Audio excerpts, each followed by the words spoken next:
Hi. If I ask anyone to give me a difficult game, it will probably be Dark Souls, Sekiro, or Elden Rings, which are all made by From Software. But besides those games, there's another difficult From Software title. 2016, Pokemon Go came out, and then there were some people on Twitter talking about how the fighting is not enough. 体は闘争を求める, which means my body's craze for conflict.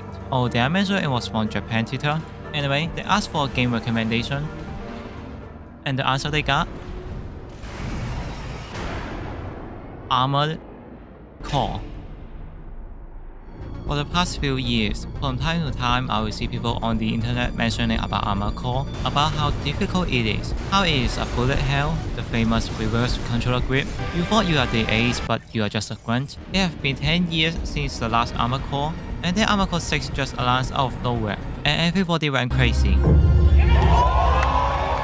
And with the release trailers, everybody in the world has their attention on it. People who never heard about it were interested about a mech game made by From Software. People who are Armored Core veterans can't wait to play a new Armored Core once again. And lastly, there's people who knew about Armored Core but never actually tried it, like myself. Finally got the opportunity to try Armored Core. Obviously, because I never tried any Armored Core game, I will look it up on YouTube. The extremely cool CG opening, gameplays from previous Armored Cores, different speculations for the new one, everything just gets my interest up bit by bit. Now it's finally my chance to try it, so just give me a sec.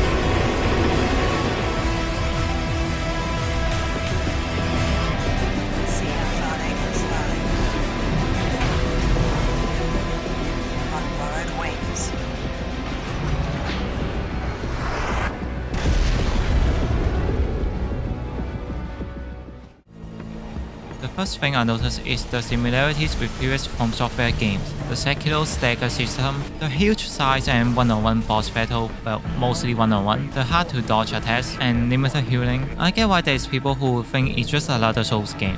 But would I call it that? No. Because it feels completely different. It also has a lot of things that are different, like there's no parrying, the movement is fast, the weapons are mostly guns and missiles, you can even fly, the fight is fast-paced and 3-dimensional. Oh, and the cutscene to move you to another area, it looks like this. Your luck changes.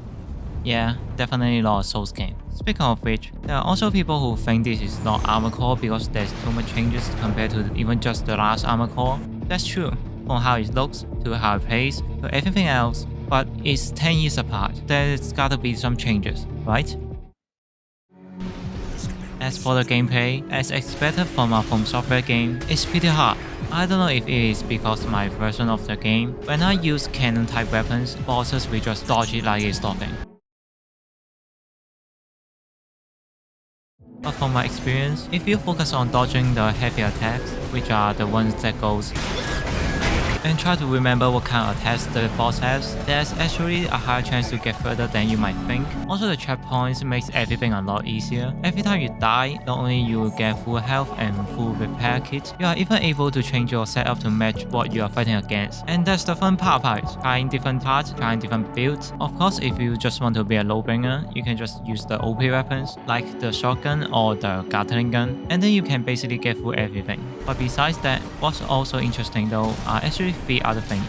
The first one is custom image. The decal in Armored Core is like literally in racing games. The player makes it, then he can share it online to let other people use it. Armored Core decal comes in pieces. In pieces, I mean they work like stickers. You can put multiple of them wherever you want. You can even resize the decals as you see fit. Because of that, we have some really creative creations.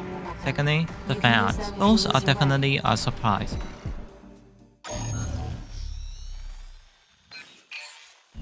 Got a job for you, 621.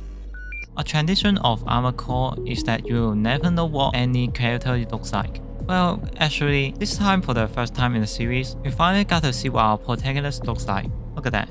Wow. And because of that, although you can't see their faces, only their AC and their album, they actually become more memorable with their personalities, Doing okay, 621. their actions, We're war buddies now. and their motives. Slow. Slow. Quick, quick, slow. Slow. Slow. Quick, quick. And the result? There are a lot of fan art of the characters. Almost every character has their own art. Those fan arts are so popular, but the community is like the official character design. And lastly, are the sales. I know, it's a bit boring compared to the previous ones, but it's also a bit more important. Although Armored Core 6 has 6 in the name, it's actually the 19th of the Armored Core series, and Armored Core 6 has just 2.8 million copies, the summarized sales of all the previous releases combined, so that's awesome. Personally, I'm really happy that Armored Core 6 was released. Not only I can get to try it out, but I'm also happy that it gets the recognition that the previous one never got before. Maybe one day we'll get another Armored Core. Who knows? I know I will be glad to have another one. Because after all, we do crave for coffee.